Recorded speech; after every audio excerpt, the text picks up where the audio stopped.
We know the grid is undergoing massive change, which creates massive opportunities for local energy. The Energy Changemakers podcast offers rich conversations with industry leaders to help you and your company capture opportunities to build the decentralized grid. I'm your host, Elisa Wood. Welcome to the Energy Changemakers podcast. So hello and welcome to today's Energy Changemakers podcast. You know, this massive energy transition we are undergoing is attracting a lot of entrepreneur-driven innovation. And being an entrepreneur isn't easy, I know. It's a constant exercise in problem solving. Folks who take on this challenge, which are a good number of our listeners, are interested in how others have done it. So, when I heard Alex Bazhinov's story, I knew I had to have him on the show so you can hear it. It's an unusual journey. Alex is the founder and president of Lumin, which offers a smart panel for the home. He was early to the smart panel game, founding Lumin in 2016. And he came here via an unusual route, starting in Moscow and in the mining business before making his way to Charlottesville, Virginia, and the clean energy sector. But I'll let him tell you his road to building Lumin, which is now a successful home smart panel company. So hello, Alex. How are you today? Hello, Lisa. Thank you for having me. I'm doing great. And hello, all the listeners. Wonderful. It's great to have you here. So as I said, your journey to the founding of Lumin is an unusual story. You're going back to Russia, where you used to live, and mining, the industry where you used to work. Tell us about what you used to do, why you left Russia, and what moved you toward clean energy. Yeah, thank you. Your intro and question really brought back some really interesting memories from kind of the early beginnings of my career. You're absolutely correct. I did start my career and spent over 10 years working in the mining industry. So basically dealing with extracting different things from underground.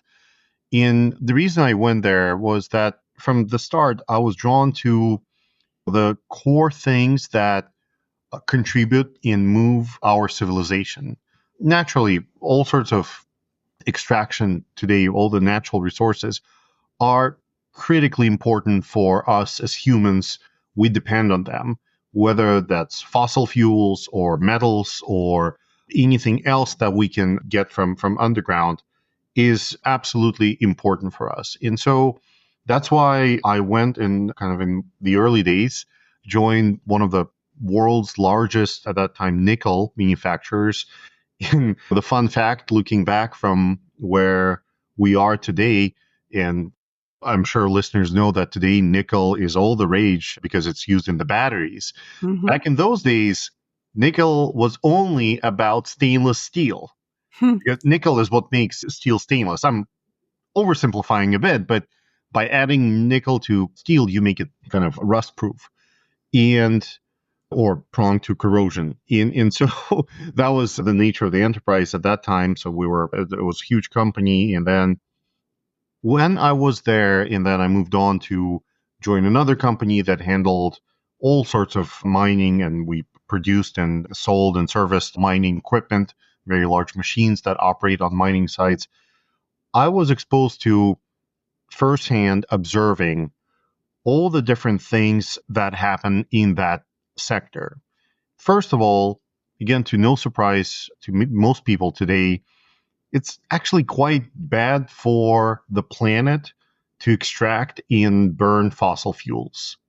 And you could see that. But second, not less important though, is that in fact, when you are in that industry, you well understand how scarce and depleting those resources are.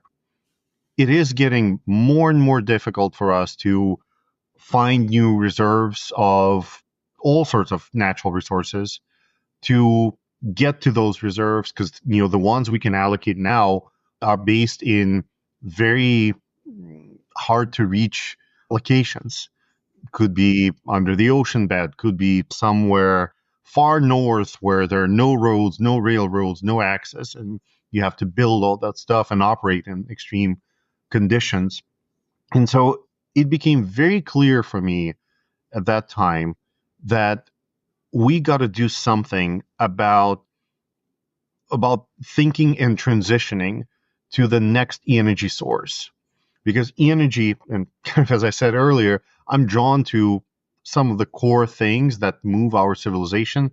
And in my opinion, energy is the core of everything, of our development as civilization across the planet. And you were right there in the thick of seeing where the limits are in terms of the things we have to extract, like fossil fuels. Exactly. And so I asked myself a question, knowing what I know from working in that industry, and seeing that like that industry is in the longer run probably is going to suffer, and it's not going to provide us with all the necessary resources. I asked the question, what is that next energy source that will be abundant, so it will allow us as civilization to grow, hopefully indefinitely, and reach to the stars and beyond. And hopefully it's going to be clean, so we're not polluting further, and hopefully will be renewable, so we can get it over and over again and not to worry about that resource running out. And that's where I asked myself that question. So what is it? In where do we get it? I read a lot and listened to a lot of materials and have read a lot of books. And the answer that I had for myself was, I think it is, well, naturally it's electricity. That's the most advanced form of energy consumption we have right now. And that the source for that electricity should be connected to this nuclear reactor that we have for free 24/7 up in the sky, that sends so much energy toward our way that I think the statistics was we get in 2 hours, we get enough energy heading towards Earth's surface that if we could collect and store it, it would power the whole humanity for the entire year. And so that was a natural answer to me. Like, here's where things should be heading. And again, at that point, solar was already a thing. And you could clearly see, okay, well, we know how to collect it. We know how to harvest it. What year were you, like, when was your thinking taking this turn? About what year were we now? So I think this is probably around 2010. So not that long ago comparatively. And again, solar was maybe not as developed as today, but it was here. And also, I would extend the definition. It's not just solar with solar panels. If you think about wind and wind energy, for example, well, at its core, wind blows from high pressure zones to low pressure zones. That's the nature of wind. Well, what causes that? What causes high and low pressure? Well, it's climate. And basically, it's the way sun warms up different parts of the earth. Well, it goes back to that big nuclear reactor in the sky. Exactly. Ties back to that reactor. And so a lot of things are of that nature. And to be very specific, I'm not saying that will be the exclusive energy source. Of course, we have hydro energy. Of course, there are a lot of developments in the wave, ocean tidal energy. Of course, there's a lot of exciting work happening in the nuclear in next phases that hopefully we will capture. But I was very practical in thinking that, yes, I do believe that there will be more technological advancements in the future. I'm sure there are very smart scientists out there working on next thing. But what can we do today? And the answer was, yeah, it's got to be tied to solar. Like that was the driving motive for me. And then I was living in Russia at that time. I found myself living in a country where renewable energy was not an industry. And I know it's very weird to say, but imagine, in the US, there are tens of thousands of solar installers. There are hundreds of wind developers, I think hundreds, if not thousands, of energy storage developers, et cetera, et cetera, et cetera. Even in 2010, back then, that was after the tax credits had extended, and it was really moving. Yes. Yeah. And then, of course, there are all the crazy startups in companies like Lumin trying to move the edge of the technology and bring new products. But even at the most basic function like solar installer. And at that time in Russia, there were none. So you can't just even go and join a company that put solar on people's roofs. And that was one of the key factors in my decision. Like I said, hey, I really want to be in the place that's kind of market number one globally for all things clean energy. And of course, we can discuss which part of the world is larger. There are a lot of developments in Europe. Naturally, there are a lot of developments in Asia, China specifically. But I believe, for example, in China, a lot of that is just driven by government. And so there's maybe not so much to do for someone who's not in that kind of government system or not connected to it, like myself. So US was the natural choice. It's so fascinating because I talk to people all the time who make a transition from, say, fossil fuels over to the clean energy industry. But you not only did that, you had to change countries too. So you were pretty determined. Yes, I was very determined. And I had a lot of experience being part of very large organizations. And I really wanted to try to start my own company. I wanted to kind of get that entrepreneurial spirit. I wanted to build a team and culture that would absolutely match a place that I would want to work in, which is not always the case when you're part of some large corporation, right? You sometimes have to make trade-offs or go with the flow, etc. And I really want to change that for myself and for the people who would join me. And I think it's a common entrepreneurial aspiration to create a culture that you want to work in. Yeah. And funny enough, despite reading all sorts of materials and educating myself, I didn't have a clear business idea. I just had those aspirations. And that's when in 2013, I decided to make the move. And for a foreigner, quite often these days, it's not that easy to come over to the US, just start a company. So I decided to get education. And with my previous experience and background, I looked at various business schools and some of the best ones. And luckily, I got admitted into Darden School of Business, which is University of Virginia Darden School of Business in Charlottesville. Excellent school. Excellent school. It's one of the top 10. In fact, I think it was rated the top business school in the world, according to one of the ranking systems this year. Mm-hmm. And so I got into Darden and I spent 2 years studying there in learning about this renewable energy field.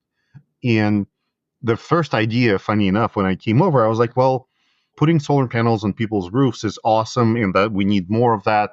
But I think financing those is really difficult. And so bear with me because I came from Russia and knew nothing about the market. Mm-hmm. So I had this idea of like, what if I could put solar panels on people's roofs, not charge them anything up front, and then sell them power back from these panels. Mm-hmm. And so this is 2013, and I'm probably 2 weeks into Darden, and I tell this idea to one of the professors there, and he looks at me and goes like, have you heard of Solar City? Like, never? What's up? He was like, you should Google. Okay. So I Google, and I find that at that point, Solar City was already a public company. And of course, it was built on power purchase agreements, which is basically what I described in my own words a minute ago. And you know what? I said, oh my God. So I was right. Yes, there is a company that has done that already and done that very well to the point where they're a multi-billion company that's publicly traded. But I was right. I did not know a thing about this market. And I had a legit, correct idea. You came upon the idea that others before you had come upon as the way to go. That's pretty cool. And so at that time, I was like, okay, well, that's fine. This idea is already, in play. That's absolutely fine. What else can I do? And very quickly, I understood that applying the same principle towards energy efficiency was something that completely missed in the market for a particular market segment. So specifically, at that time, there were a bunch of ESCOs, or energy service companies, that would finance energy efficient upgrades and then share into the energy savings kind of revenue stream. But all of these companies were focused on large facilities, typically government facilities, schools. And the whole segment of small, medium-sized businesses, especially if you think about main street businesses, kind of mom and pop shops, smaller restaurants, they completely missed on that. And we're talking still 2013, 2014. LEDs are just coming up, but they're a little wonky, blue-ish lights, and they're expensive. And so people were still not into this. Mm-hmm. And I saw that opportunity. Again, it played on my financial background because I played a lot of financial roles in the mining sector. And I was like, I think there's something to it. And Darden has this program called a Darden Business Incubator called the iLab, which is a terrific program that allows students for the first summer in between first and second year to try themselves in the kind of entrepreneurial area. So you can start a company, be part of this incubator, and test your idea during the summer. And so while most of my classmates went on to take internships with Wall Street banks or consulting firms, I was grinding down trying to figure this idea in kind of start this company. And Yeah, this is fascinating because I remember back then it seemed like a lot of the ESCO attention was on the big companies, the bigger companies. And I remember there were complaints about that these smaller mom and pops really need it, but where's the service? So it sounds like, again, you really hit on something that was in the ether out there that people were thinking about. And yeah, I think the coolest thing at that time was that within 2 months of starting this, so we were talking about this summer kind of internship. Well, I made quotes for internship because I was interning at this business incubator for basically my own startup. I had a first customer, a restaurant in Charlottesville that said, "Oh my God, this is such a great idea. Can you please help us replacing our lighting to LED lights and help us retrofitting our EC system with a smart thermostat and do some motion controlled lights in hallways or restrooms, whatever, and save us money, and we're willing to pay for this." And so by the time I'm going back to my second year at school, I have this company that already has a paying customer. Nice. And that was a big aha moment for me. And so I continued this educational program for my second year that basically allowed me working on my startup, working on this idea, getting this experience, and actually getting some credits for that as part of my education process.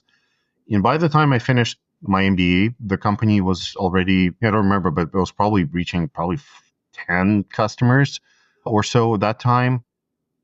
And I just said, you know what? I want to keep doing this.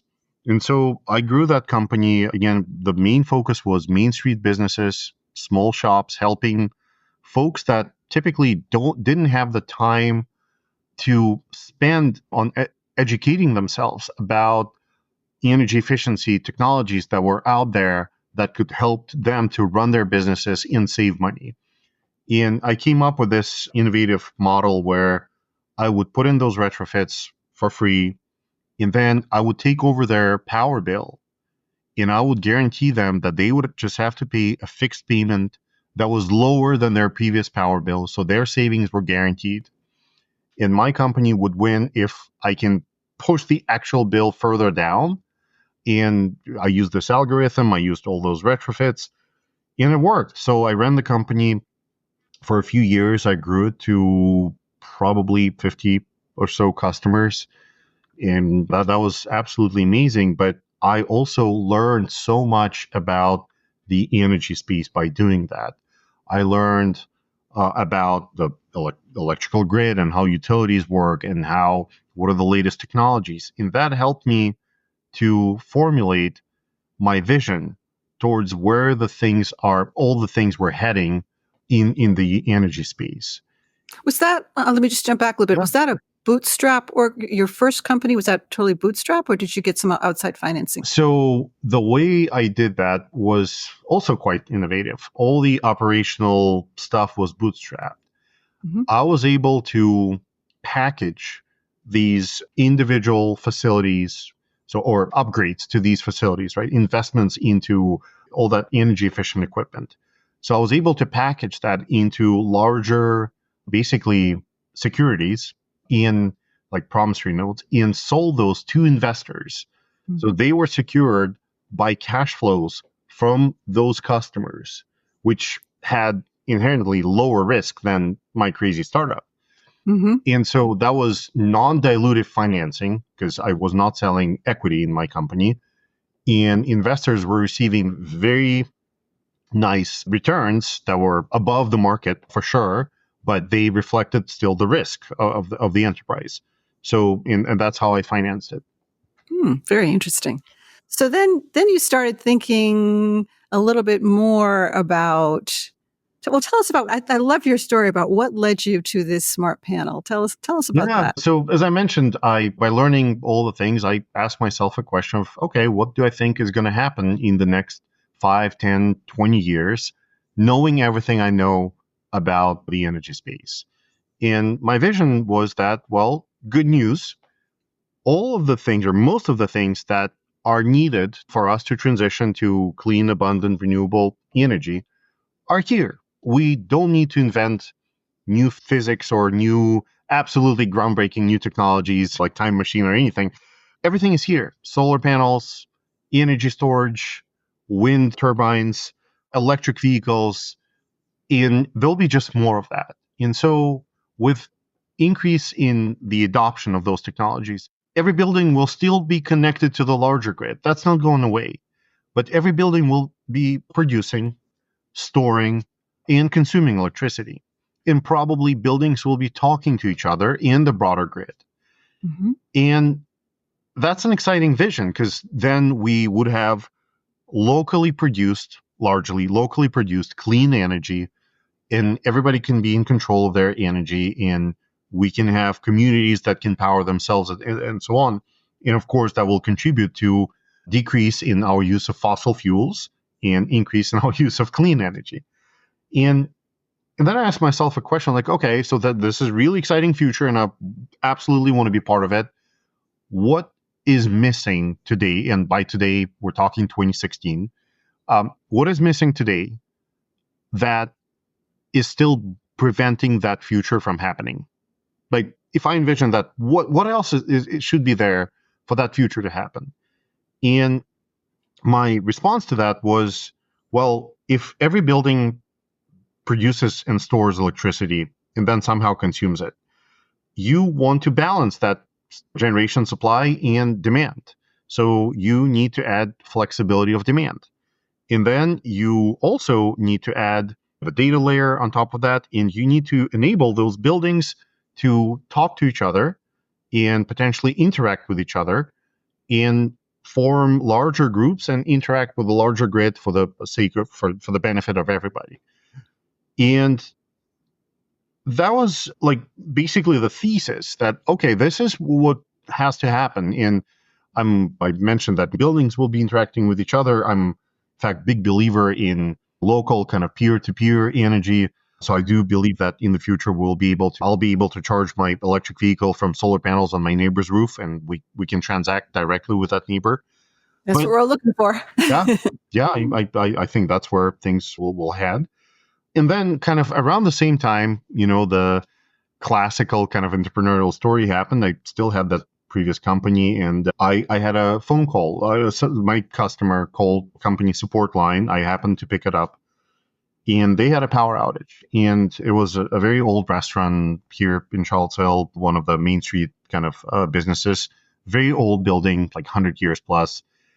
And they thought that somehow the power outage was caused by LED lights that my company had installed. Oh, dear. Yeah, probably was not the case, but I was nearby, and customers take special place, of course, for every business. So I was like, hey, I'll come out and check it and see what's going on. And so I'm in this restaurant. It's pitch dark. There's no power. And we find out that something happened to their circuit breaker panel. And so I'm in this back room with the restaurant manager, and he's fixing something in that panel. And I'm holding flashlight because it's really dark. And I'm looking at the panel, and that panel is as old as the building probably, or a little bit newer, but whatever, 50 years old. Mm-hmm. And I'm thinking, boy, this panel is so old. And I'm going like, wait a second. But every circuit breaker panel is old. And they're all the same. Even a new panel that I can buy at Home Depot right now looks exactly the same. Nothing had changed in years. Yeah, it's a dull gray metal box that serves one function and does it very well, protecting and distributing power inside the house. And it's the centerpiece of all things electric in a house. This is where the utility line comes in, so the grid. This is where all the loads are connected to. And how come this critical piece of infrastructure has missed on any innovation in the age of internet connectivity, information, smart things, all of that? It has remained the same for the last 50 years. And so I went home and I Googled, of course, and I couldn't find anything that, because I was like, oh my God, there's got to be a smart panel of sorts or something. In 2016, there's nothing. Yeah, this was at least a couple of years before Span and others were coming out. Yeah. Like most of the companies in this space were founded the 2018, 2020 range. Mm-hmm. And in 2016, there's the things I could find were home energy monitors. So those devices with CT sensors, clamps, like donut-shaped sensors that connect onto the wires and measure and provide homeowners with data. But that's it, no control. And I, of course, immediately went back to the vision that I described earlier, where control of demand or loads in a house or in a building is absolutely critical. Mm-hmm. And so I thought, well, maybe it just cannot be done because it's such a technically challenging engineering thing. But I will try it. And so at that time, I had my day job. Our second child was just born. That was my evening. And at night, I would go down into my garage. And I'm not an engineer by training, by education, nor by experience. So I just had to learn a lot. And so I read and I watched YouTube videos. And I learned what is an electrical circuit, how to build it, how does a sensor work, how does a relay work, how to write basic software code to make those things work together. And I built in my garage the first prototype of a smart panel. Wow. And the core idea that I had at that time and still remains core for Lumin is that I never wanted to build a fully smart circuit breaker panel. Basically, I didn't at that time, and I still don't want to replace the panel itself, because there are companies out there that have been building circuit breaker panels for hundreds of years. And they do it very well and cost efficiently. And most importantly, there are hundreds of millions of homes out there, with hundreds of millions of circuit breaker panels that are already installed. And it is extremely unpractical to replace these panels. Mm-hmm. And so the idea is that I wanted to come up with a device that would retrofit or augment an existing circuit breaker panel to make it smart, to bring the data and control capabilities to an ordinary panel without replacing the panel itself.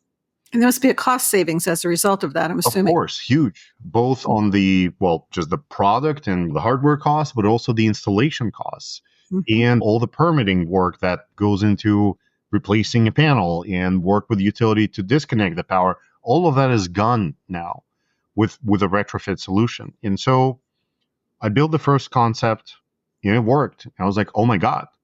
So if I can do this, and remember, I'm not an engineer by any means, what would a team of dedicated smart engineers do? And that was, in many ways, the beginning of Lumin. And in fact, just last week, we celebrated 8 years. The company Lumin was incorporated 8 years ago on August 23rd. Oh, that's wonderful. Congratulations. Thank you so much. Yeah, so 2016, I incorporated the company, and that was the beginning of the journey. And of course, we've gone through many iterations, and there are a lot of stories around that as well. With your panel of today, you've brought in the engineers, you've been now in the industry for several years.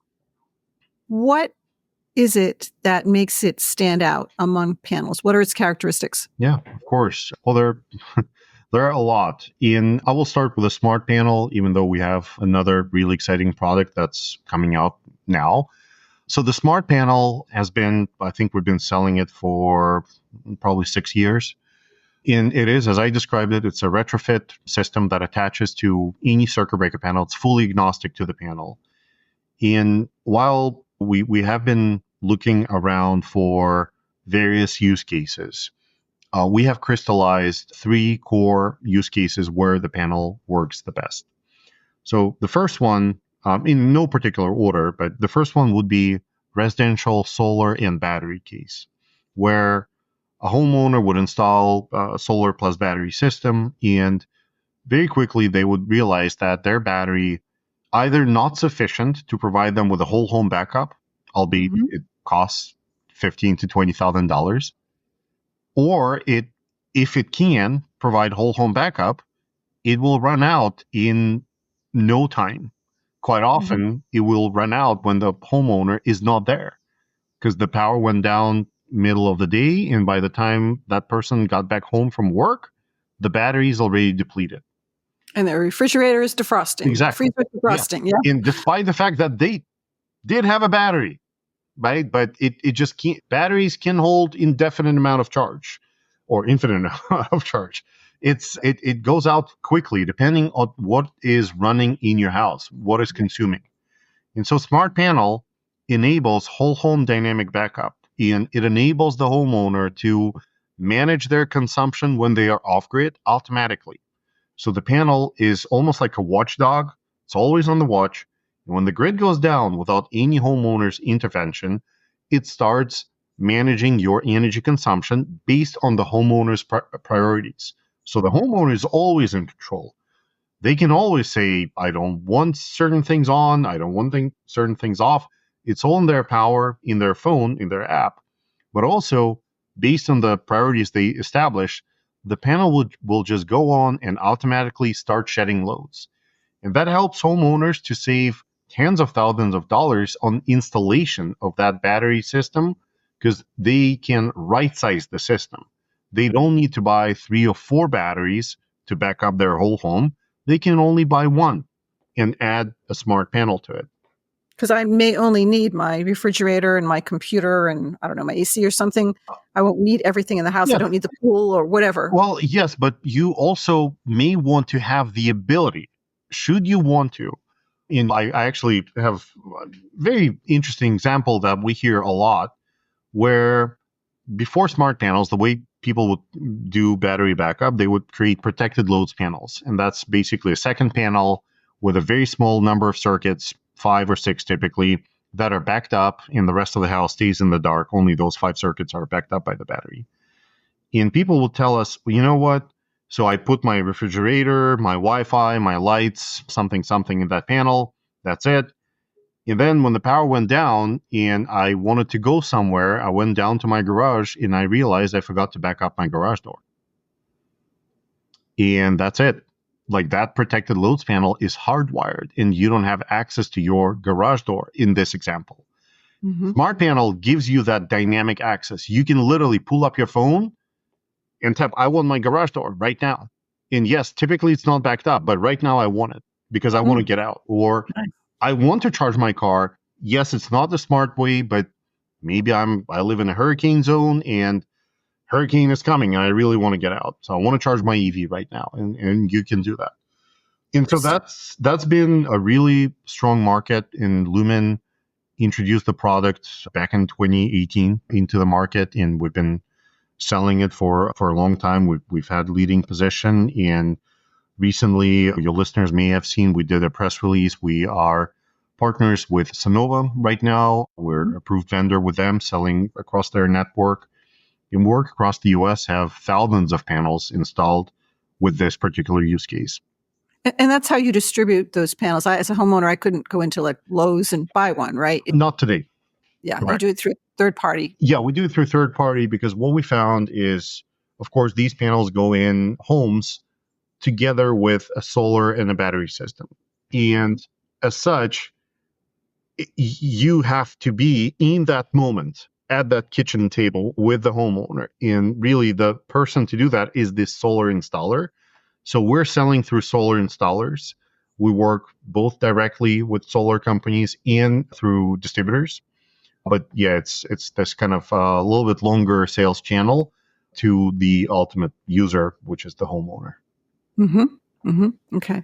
So and then this is the main product then of Lumin now. Yes, we have started applying this product in 2 different markets in addition to solar and storage, but these were just tests. And now we are rolling out and releasing our new product called LuminEdge, which is also a home energy management system and also does very similar things to the smart panel, which is it controls and provides data and turns on and off different circuits or loads in a house.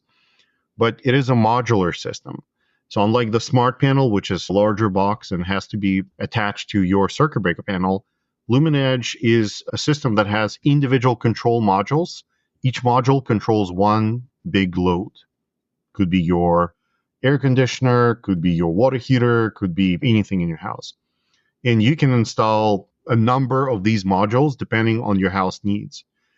And by nature, because these modules are smaller and they control kind of one load per module, that is a cheaper product. And the reason I bring up the price is while maybe you only will control 2 loads in a house, for other use cases, such as grid services or electrification, and we'll talk about those in a second, the price point is critical. And so the 2 markets, and I just named them, where we are playing now as well, are, so first, grid services. And that's working with utility companies and other grid participants in order to provide them with access to a variety of electrical loads in order to do demand response, which is, as I'm sure everybody who's listening to the podcast know, that's reducing peak demand during critical times when the grid is stressed, in opening up access to loads that previously have never been tapped by utility companies. These are still loads in the home? Yes, still loads in the home, but we all know that typically utilities focus on your HVAC system more often than not with a smart thermostat. And things like water heaters, pool pumps, electric vehicle chargers that are, well, some of them are connected now, so you can get that, but it really depends on the brand and technology. Even electrical dryers, in a bunch of other things, large things in a home, have never been able to participate in grid services. And they have as much value as a lot of, well, arguably even more value than a lot of the HVAC programs. So to give you an example, there's some industry data that on average, smart thermostat program provides a roughly 1 kilowatt of controlled load per thermostat. And with Lumin, you can get up to 7.5 kilowatts of load per home. That's a game changer for utilities. And so that's a product that, of course, comes with a lot of software. We provide the fleet operations. We provide the ability for utility to integrate our fleet API into their terms or distributed energy resource management systems. We have our own dashboards. We have a deep user-focused program where, again, typically you as a homeowner, you don't know when your utility runs a demand response program. They would just turn off your AC and they would leave it up to you to guess. Right. Is it broken, or is it utility, or is it something else? In our case, we would provide direct messaging, push notifications on your phone, notifying that your utility is scheduling something, what exactly it's going to be, for what duration, and so on. Also, we provide the ability for homeowners to opt out. So you can literally tap a button and say, today I'm having a party or whatever, birthday. It's my birthday and I have guests and I don't want my AC off, or I don't want my electric cooktop off because I'm about to cook, and so on. So you have that ability.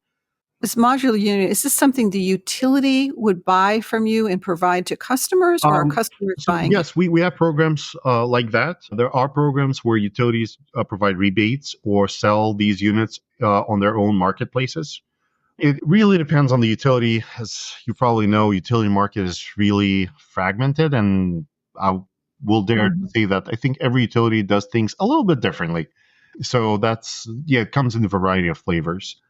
And then, of course, This would need to be also in a place where, if I were a homeowner that wanted to use this, I'd need to know that my utility has a program that I can tap yes, into. Yeah. they probably would reach out.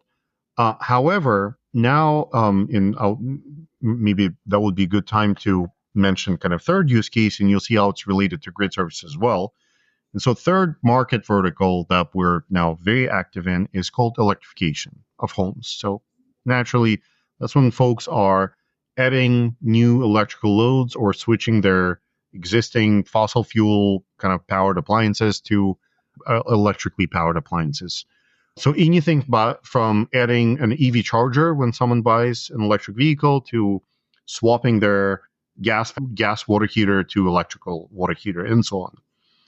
Quite often, people find that their homes are not geared to accept these additional electrical loads. There is some data out there, at least a research, that shows that up to 50 million homes in the US have to get their circuit breaker panels upgraded in order to accommodate for new electrical loads. Yes, I've heard a lot about that. That's a huge problem. Yeah, huge problem. And the interesting part of it is that, well, their panels still may have physical space. So you can physically just insert an additional circuit breaker. It is the electrical bandwidth, the ampacity of that panel that cannot handle the additional amperage of these new loads. And that what leads to an upgrade. And typically, upgrading a circuit breaker panel can be up to $10,000 project. However, then that homeowner would be facing another set of challenges, because when the electrician upgrades the panel, they would say, well, now we have to go to the utility and tell them that your house is no more rated for 100 amps or whatever your previous electrical service is. It is a 200 amp house or 400 amp house. So that utility has to come out, do their research, and say, well, now we have to dig up a trench and lay a new cable, change your meter, but also that transformer on the light pole feeding your house and few neighbors, that's maxed out. We can't really provide more power to your house unless we change that transformer. And because we're doing this because of you, well, you're on the hook to pay us. And it really depends on the utility how they want to treat those costs. There are outrageous examples out there with people sharing their experiences on the internet with up to $30,000, $40,000, $50,000 bills from their utilities. Wow. Which is crazy, right? Someone purchased a Tesla, Model 3, whatever, or other electric vehicle. They just want to put in their EV charger level 2. It's a $500 hardware, probably another $500 to $1,000 to install. And all of a sudden, it turns into $50,000 to your utility, $10,000 to your electrician to change your panel. It's madness. And so what we do with our product is we tell folks the product can be installed in your house, and it would keep your home power limit at your original level. So if you had a 100 amp service and a 100 amp panel, you would stay at that 100 amp limit. And the energy management system, such as Lumin, will be juggling or managing your loads in order not to exceed your power limit. So we're always on the watch. We're safeguarding your house, and you don't need to upgrade your panel, and therefore you don't need to upgrade your service. And therefore you are not liable for any upgrades because they're not happening. They can't So it's be like deferred. an internal demand management happens within my house, right? Absolutely. So I want to charge my EV, and I get to avoid all these other expenses and upgrades because my demand is being managed. Something else that I don't need at that moment will the panel will move away from that. Absolutely. Yes. In you are in full control of what you want to prioritize. You can set up your priorities and just let it roll, but then maybe there's something going on and you really need something, but just by opening up your phone, you can swap things on the fly. The system will just make sure that whatever you do, you don't go beyond the threshold. And so this is an extremely important set of features and functionality for homeowners in order for all of us to scale up the adoption of electrical appliances and electrical vehicles. But it is also very important for the utility, because utility companies are facing a major crisis with this added demand from all these electrical appliances.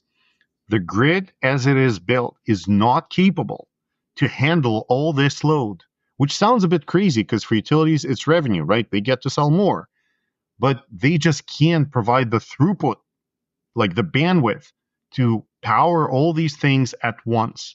And so there's a massive amount of investment. I will use one example.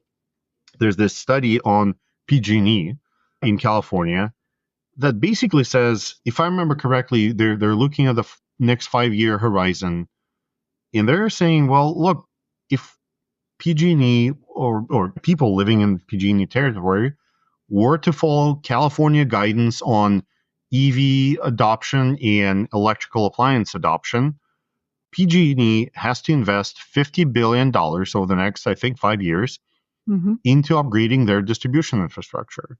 Right. Now, yeah, that's a huge issue. Yeah, and PG&E budgeted 10. And even that was too much for PG&E. And it's not clear where the rest is coming.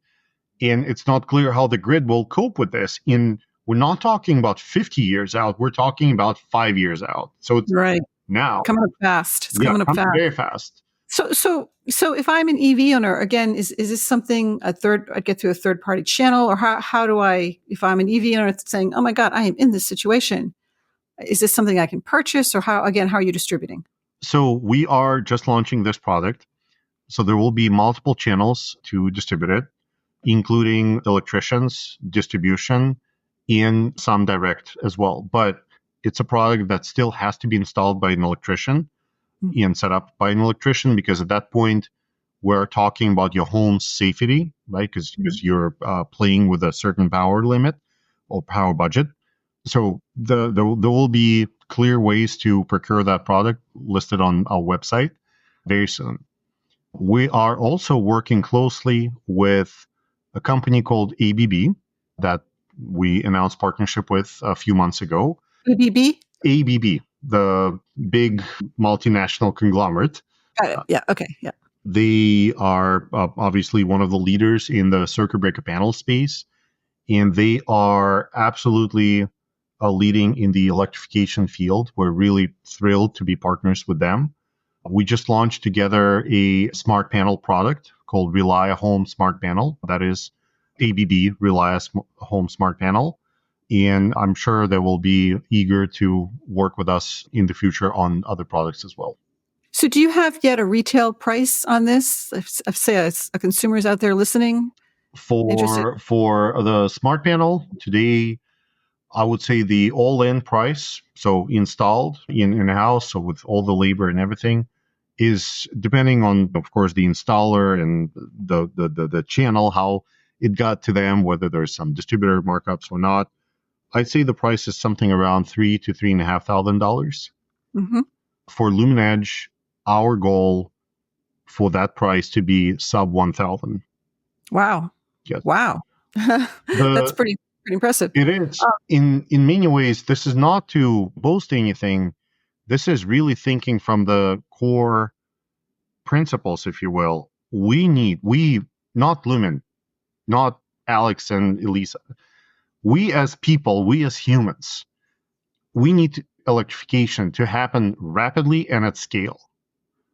And all products that enable electrification have to be extremely affordable, because it is really not about, I don't want to be too descriptive, but It's not about a trophy home with like beautiful electric vehicle in front and solar panels and all that, and of course some beautiful, very expensive products. It is about the mass middle America getting electrified. This is where scale is. This is where the impact is. And if you are providing really expensive solutions, those people won't buy them. It just doesn't work. It has to be extremely scalable. You have to consider low-income communities. How do they get electrified? How do we make those things affordable to them? Because, well, as someone in the solar industry, I think I can say this. We have to be honest. Solar has been a product for an upper class because of its price. It's that simple. I think it has started to come down. In, of course, interest rates made it more difficult now, but that's across everybody, all classes. Right. But overall, it has started coming down, so that's great. But in general, you have to provide with a extremely simple and cheap solution. That's why our cost goal is so aggressive, or price goal is so aggressive. Yeah, this seems to be a common theme. I'm thinking your first company too, you were looking towards the smaller companies and how to help them. And now you're looking towards that mass market that's a little tougher in terms of getting products out to them that they can afford. It's very, very fascinating. Yeah, this is so interesting. So tell me, how large is your company now, like in terms of employees, business? So we are, I think, just over 60 people now. We are headquartered in Charlottesville, Virginia, and absolutely love it here. It's a great place. About, I would say, half of our staff is remote, so based all over the U.S. As business, I mean, I can't really disclose a lot of numbers because we're a privately held company, but there are thousands and thousands of systems out there in the field. We're really thrilled with the adoption. With the addition of our partnership with ABB, we're now really looking at getting, let's say, more of a global footprint than nationally focused. But these are all the exciting things to come. That's great. Well, I have to ask you before you go, one of my favorite questions to always ask innovative folks like you, to those other entrepreneurs out there listening, what are the major lessons you think you learned during this journey of yours, and what could other entrepreneurs benefit from learning from your experience? I think I have 3 things that I learned deeply in doing this. So the first one is every entrepreneur has to find their why. Why are they doing this? Why does this company, this product, this service, whatever you're doing, whatever that is, like whatever your company is doing, why does it have to exist? And why do you want to do that? It's not something you want to tell others. It is for you, because things will get really, really tough. They will get tougher than you can imagine. And that why is your anchor that will keep you and help you to weather the storms and then just keep going, because you know why you're doing this. And honestly, I hear from some entrepreneurs, I can probably grow this company, sell it for millions or whatever. Yes, you probably can. And that will be a terrific outcome. I don't think that should be your why. That won't keep you going during the tough times. That won't keep you going. And honestly, there are probably easier ways to make money. Right. In that, so I don't think that's a good why, but you absolutely need that. The second kind of thing I learned is that when you are an entrepreneur, when you're a founder, you need to prepare for a very long run. It will be longer than you think, probably. And you have to understand that it is very different from a job. You cannot fail the company. You cannot quit. The company can't fail, and that's probably okay, right? Companies fail, you learn, and you move on. That is fine, but you cannot fail the company. You can't just stand up and say, I'm done here, I quit. Of course, can you do this? Yes, but that's not what you want to do if you want to do something else after that in the same industry, if you want to start similar company, if you want to work in that space. Wouldn't engender much trust if you walked away. And really, if you think about the team, the people that you recruit to join you, to join your cause, to believe in your why, you can't fail them. And so that's something you always have to remember. It's very different from just taking a job. And then the third one, which is a little bit more tactical, but as I think most entrepreneurs in the beginning of their ventures, in the beginning of their companies, I see folks always are eager to start building whatever they're working on, building that software code, or maybe it's a physical product, or maybe it's a place, it's a service, whatever that is, the website, whatever their product is. People are just eager to start developing it because they I can build it, and it happens. And my advice to anybody who's listening is take anywhere between 3 to, maybe if you can afford that, 6 months. Make yourself a promise that you will not build your product at all during that time frame. You will not write a single line of code. You will not engineer, again, whatever you're trying to build. And the only thing that you'll be doing in that time is talking to your future potential customers and ask them, what is your problem? How does it look like? How a solution could look like? What should that solution do? Which form? What problems it should solve, and so on. Find that product market fit before you start building. That's brilliant advice, because I think so many of us think, I've got it. I see this problem. I see this solution, and we just want to jump right in. And I know that feeling. Trust me. I'm speaking from my experience. I know that feeling. Me too. But I think, again, if I were to start a company now, that's how I would approach it. That's wonderful. Alex, you have such a wonderful story to tell, and I so appreciate you telling it to our audience today. You gave us great advice, just a great story, very inspiring. Thank you so much. Thank you so much for having me. It was such a pleasure. Thank you for joining us today on the Energy Changemakers podcast. I hope today's conversation has inspired you to think differently about the role of distributed energy in our society. If you enjoyed this episode, please subscribe to our podcast on your favorite platform and consider leaving us a review. You can help us shape the dialogue around energy. Go to energychangemakers.com, subscribe to our newsletter, and join our community. Together, we can make a real difference in how quickly we can make our grid local, equitable, and clean.